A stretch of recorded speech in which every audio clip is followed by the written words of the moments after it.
নমস্কার বন্ধুরা, সবাই ভালো আছেন নিশ্চয়ই। আজকে রেসিপি হলো তেলের পোয়া পিঠে, ফুলকো ফুলকো। যখন ইচ্ছে তখন পোয়া পিঠে বানিয়ে খেতে পারেন, তার জন্য কোনো চালের প্রয়োজন নেই। এই দেখুন কি সুন্দর আমার পোয়া পিঠেগুলো হয়েছে, ফুলকো ফুলকো, ভীষণ খেতেও কিন্তু দুর্দান্ত স্বাদ। এটা আপনি যখন ইচ্ছে তখন বানিয়ে বাড়িতে খেতে পারেন। আর বিশেষ করে পুজোতে যখন কোনো নুন লক্ষ্মী ছাড়া উপোস করা হয়, সেই উপোসও আপনি এই পোয়া পিঠাটা বানিয়ে খুব সহজে বানিয়ে খেতে পারেন। এতে টেস্টিও অনেক। পোয়া পিঠের জন্য লাগবে ময়দা, সুজি, পরিমাণ মতো চিনি, সাথে দুধ আর দুটো কলা পাকা। কলা পাকাটা আপনার কোনো অপশনাল নয়, ওটা আপনার না দিলেও চলবে।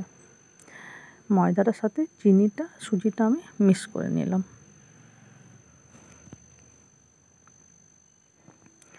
কলা পাকা আপনার না হলেও চলবে।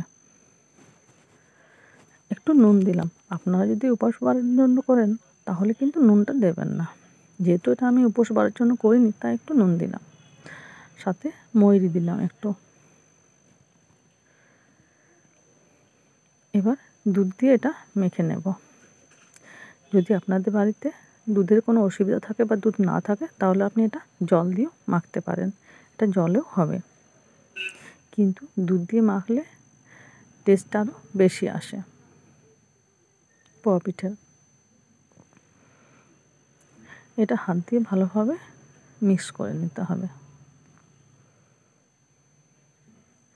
এইভাবে পোয়া পিঠা আপনি যখন ইচ্ছে তখন বানিয়ে খেতে পারেন।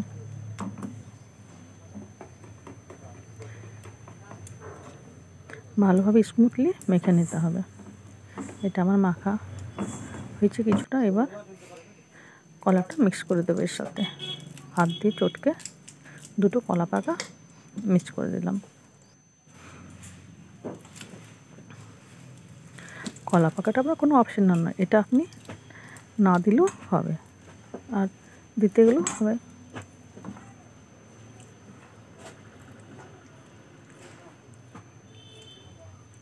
হাত দিয়ে ভালোভাবে চটকে স্মুথলি মেখে নিলাম। এবার এটা আধ ঘন্টার মতো ঢেকে রেখে দেবো। আধ ঘন্টা বা 20 মিনিটের মতো ঢেকে রেখে দিলেই হবে। কড়াই আমি তেল দিয়েছি, তেল গরম হয়ে গেছে। এবার ডাবুতে করে তুলে তেলের মধ্যে ব্যাটারটা দিয়ে দিলাম। এই দেখুন কী সুন্দর আমার পোয়া পিঠেগুলো ফুলছে, ডুমকো ডুমকো। খেতে কিন্তু দুর্দান্ত স্বাদ লাগে পোয়া পিঠে।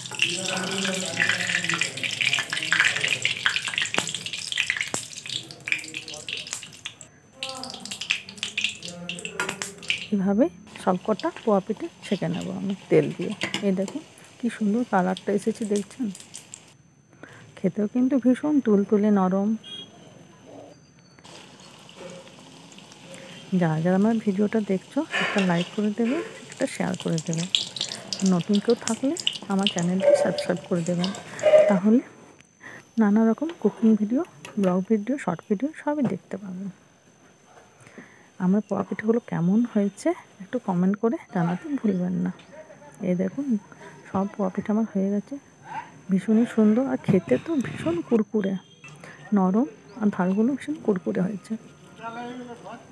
একবার বানিয়ে খেয়ে দেখবেন। এটা যখন ইচ্ছে তখন বানাতে পারবেন, চালের গুঁড়োর কোনো প্রয়োজন নেই।